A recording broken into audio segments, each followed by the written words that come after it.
Crisis Intervention, Chapter 9. A crisis is precipitated by any stressful situation. Assistance with problem solving during a crisis period preserves self esteem and promotes growth and resolution. So, a crisis results in a disequilibrium from which many individuals require assistance to recover. And the problem solving interventions are often um, focused on diminishing the levels of anxiety associated with the disequilibrium. Crisis is defined as a sudden event in one's life during which usual coping mechanisms cannot resolve the problem. This crisis disturbs homeostasis. So, an example of this would be a natural disaster or a man made disaster. A number of characteristics have been identified that form a basis for the concept of a crisis. So, identifying characteristics include crisis occurs in all individuals at one time or another, and it's not necessarily equated with psychopathology. Crisis is precipitated by specific identifiable events. Crises are personal by nature.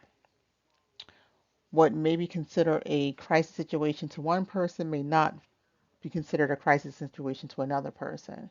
Crises are acute, not chronic, and will be resolved in one way or another within a brief period. A crisis situation contains the potential for psychological growth or deterioration. Phases in the development of crisis. So, phase one is the individual is exposed to precipitating stressor, anxiety increases, previous problem solving techniques are employed.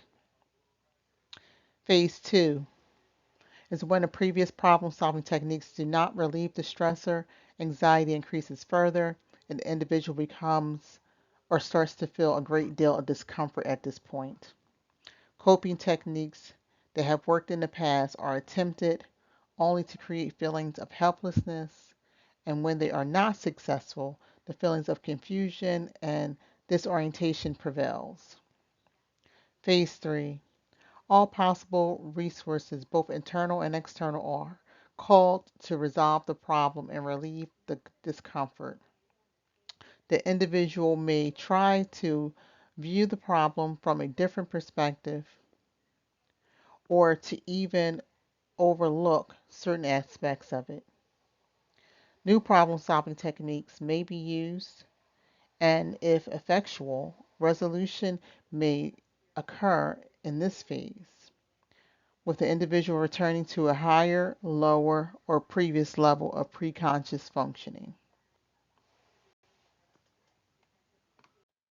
So in phase four, cognitive functions are disordered. Emotions are liable, and behaviors may reflect the presence of psychotic thinking. In this phase, the resolution has not been addressed in the previous phases. So in this phase, the burden increases to a breaking point, and the individual experiences major disorganization. Okay, anxiety levels may reach a panic level in phase four. When individuals experience a crisis in response to a stressful event or stressful situation, you have three factors that it depend upon. So the individual's perception of the event. So if the event is perceived realistically, the individual is more likely to draw upon adequate resources to restore equilibrium. If the perception of the event is distorted, attempts at problem solving are likely to be ineffective and equilibrium are not restored. The availability of the situational support. So situational supports are those persons who are available in the environment and who can be depended on to help solve the problem. Without adequate situational support during a stressful situation, an individual is most likely to feel overwhelmed and alone. The availability of adequate coping mechanisms. When a stressful situation occurs, individuals draw upon behavior strategies that may be successful for them in the past. If the coping strategies work, a crisis can be diverted. If not, disequilibrium may occur and tension and anxiety increases, which leads us to our previous slide where we talked about phase 4. Types of crisis. Baldwin identifies 6 classes of emotional crisis, which progress by degree of severity. As the measure of psychopathological pathology increases, the source of stressors change from external to internal. So on this slide, we'll talk about the first 2 classes. Our first class is dispositional crisis, an acute response to external situational stressors. So an example of this could be a husband may be having difficulty with the boss at work and responds by expressing anger and physical violence towards his wife and children at home. Class 2 is crisis of anticipated transition. So normal life cycle transition may be anticipated, but over which the individual may feel a lack of control. For example, a college student may feel a lack of control after his wife has a baby and he must increase his work hours from part-time to full-time. Class 3, crisis resulting from traumatic stress. Precipitated by an unexpected external stressor over which the individual has little or no control, and from which he or she feels emotionally overwhelmed and defeated. So an example of this is a young woman who is a victim of a violent rape may suffer from fear, flashbacks, and a lack of focus. Class 4, maturational and developmental crisis. So crisis may occur in response to failed attempts to master developmental tasks associated with transitions in the life cycle. So this could be related to unresolved conflicts in the person's life. For example, a new mother may feel anxiety and disorganization and may lash out at her husband and threaten to leave the children with child services. Class 5, crisis reflecting psychopathology. So a crisis that is influenced or triggered by pre-existing psychopathology such as personality disorder, anxiety disorder, bipolar disorder, and schizophrenia. So an example of this is a woman with borderline personality disorder may be found wandering in traffic on a busy expressway after finding out her therapist is moved out of the town or the city that she lives in. Class 6, crisis situation in which general functioning has been severely impaired and the individual rendered incompetent or unable to assume personal responsibility for their behavior. This can include acutely suicidal individuals, drug overdoses, reactions to hallucinogen drugs, acute psychosis, uncontrollable anger, and alcohol intoxication. So an example of this could be a high school student that reacts to a breakup by becoming hysterical and ingesting an entire bottle of Valium tablets. Anger and aggression may manifest during a psychiatric emergency. Nurses must be aware of the symptoms associated with anger and aggression in order to make an accurate assessment while working on an inpatient unit. So anger is described as a secondary emotion and may be a response to an underlying issue such as grief, depression, fear, or anxiety. Anger can manifest in the following ways: a clenched fist, frowned face, low pitched verbalization forced through clenched teeth, yelling, shouting, intense eye contact or avoiding eye contact, hypersensitivity, easily offended, defensive response to criticism, passive aggressive behavior, lack of control or over controlled emotions, intense discomfort, continuous state of tension, flushed face, anxious, tense, anger, facial expression or angry facial expression. Like anger, aggression can arise from a number of feelings, including anxiety, guilt, frustration, or suspicion.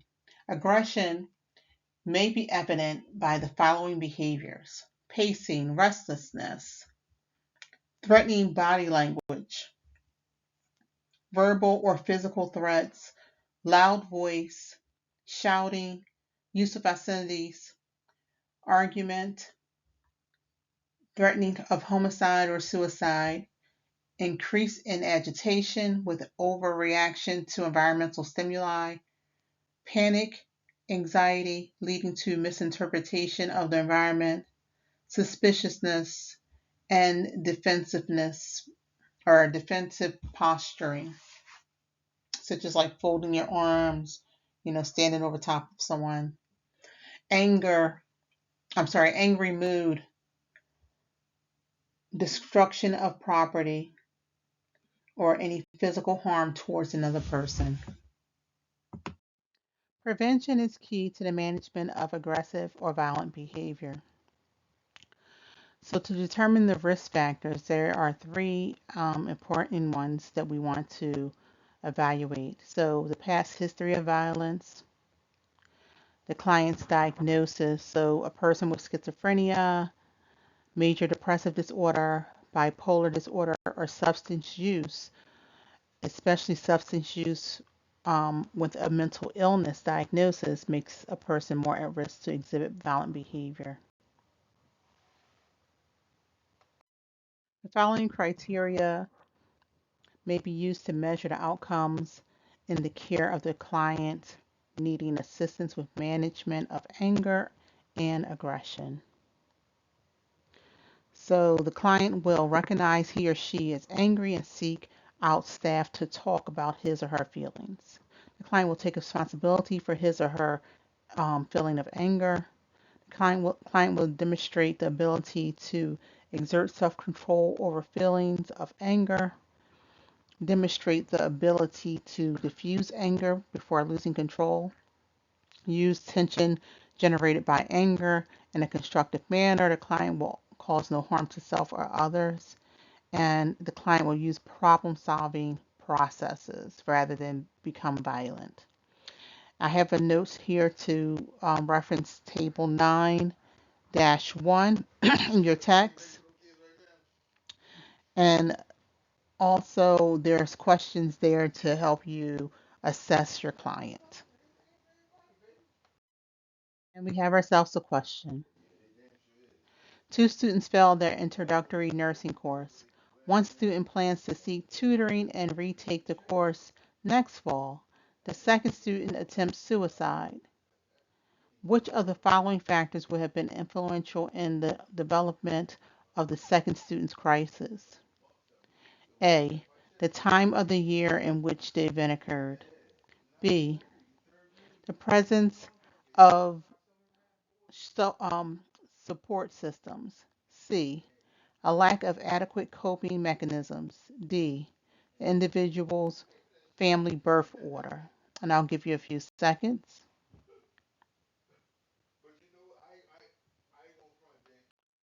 You are correct. The answer is C. So adequate coping mechanisms are necessary to manage crisis. Crisis intervention. Individuals experiencing crisis may have an urgent need for assistance. And as a result, the therapist or other interveners become a part of the individual's life situation. Lengthy psychological interpretations are not appropriate for crisis intervention, but rather the focus should be to resolve the immediate crisis at hand. Nurses may respond to crisis on a daily basis. Crisis can occur in every unit in a general hospital, home setting, community setting, school, or office, also a private practice. So the role of the nurse in the crisis intervention, phase one is the assessment. So gathering of the information of the precipitating stressor and the resulting crisis that prompt the individual to seek professional help. Phase two, in planning phase of the crisis intervention, the nurse selects the appropriate nursing action for an identified nursing diagnosis. In planning the resolution and to return or increase the pre-crisis level of functioning.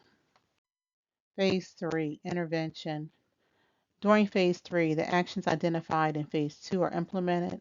The nurse should remain focused on the problem in front of them, discourage lengthy realizations of the subject, set firm limits regarding aggressive and destructive behavior, and guide individuals through a problem-solving process.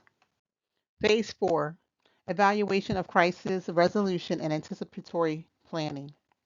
In this phase, the nurse evaluates the outcome of the crisis intervention and determines if the objective were achieved. During this period, the nurse and the client summarize what has occurred and anticipate how they will respond in the future. And we have ourselves a question. For the past 3 days, a student has skipped class, cried constantly, experienced panic attacks, and has now exhibited difficulty with short term memory. In her assessment of this student, what crucial information should the nurse initially obtain prior to planning interventions? A. The student description of the precipitating stressor. B. The student's usual ability to cope with stress.